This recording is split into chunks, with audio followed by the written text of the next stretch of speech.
Hey everybody, it's Dalmatian Productions here bringing you guys another video. Now this video I'm going to be talking about of how to configure OBS Studio, and this is actually a video that was requested by a lot of people, and I basically want to show you guys some of the settings in OBS Studio. So just go to the file and go to settings, and you'll see there's a generals tab, a stream tab, output tab, audio tab, video tab, hotkeys, and advanced.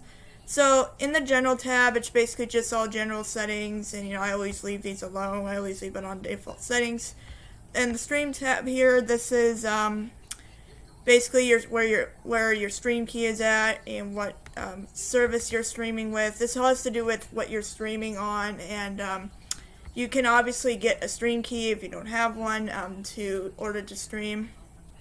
You can even show your stream key as well, and you can obviously choose what you want to stream on, whether it be Twitch, YouTube, Facebook Live, Restream.io, Twitter, Periscope, and more.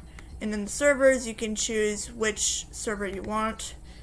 And then we have the output, which is basically, and as of recording this video, I have it on simple, and the reason I have it on simple is because I did a video earlier where I was doing Google Maps, and I found out that it makes it less laggy, and if you guys remember, I used to have this on advanced mode way back in the day when I started using OBS, and then I decided to change it back to simple. So there's actually two modes you can do. There's simple and advanced. The advanced side is where you can, it's more settings for streams and recordings, and you can see that I have it back to the default simple mode because that's basically what I want it on. So yeah, you can see you can change the video bit rate, you can change the encoder. In this case, I'm using the hardware encoder, which is my AMD processor. I got the audio bitrate to 160. I got recordings. It will be saved to my C drive, my users, my drag, and videos. You can generate a file without, generate file name without space. You can change your recording quality, and you can change your recording format. In my case, I have it on MP.4, which I always like to have it on. And then you got the enable replay buffer. And then here you have the audio tab. This is where you can change the sample rate, channels, all the default audio like microphones and all that stuff.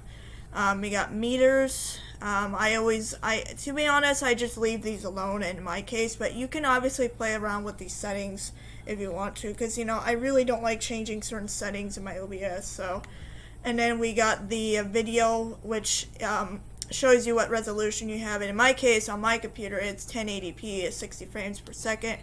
Downscale filter is by cubic sharpening scaling, 16 samples, and 60 frames per second.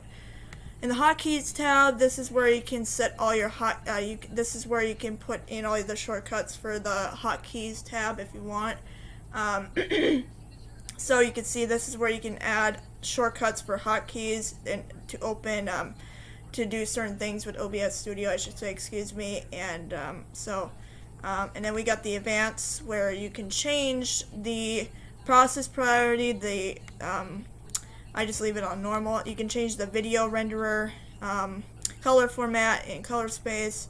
You can change the recording, you can change the file name formatting, which again, I always leave this alone. You can do a stream delay, you can do an automatic reconnect if for some reason, if internet goes out and your stream kind of cuts out and stuff like that, it can basically be enabled. It's enabled by default, but you can obviously turn it off. And then we got the network settings, which if you want, you can select your Wi-Fi network and IP address. We have some other settings, which of course we have dynamically change bitrate to manage congestion. And basically this means it just, instead of dropping frames, reduce congestion, dynamically changes bitrate on the fly. Note that this can increase delay to viewers for significant sudden congestion. With the bitrate drops, it can take up to a few minutes to restore. Currently only supported for RTPM. We got network optimizations, which basically means it optimizes the stream if network, I don't know. This is another setting I never used before. And then we got enable TCP packaging. Attempts to make RTPM output friendlier to other latency sensitive applications on network by regularly the rate transmission. It may increase the risk of dropped frames on unstable connections. And we got the sources, which are basically you can enable the browser source hardware acceleration. And then last but not least, we got the hotkeys. So anyways guys, that is going to be it for this video, and I will see you guys in my next video. Bye everybody.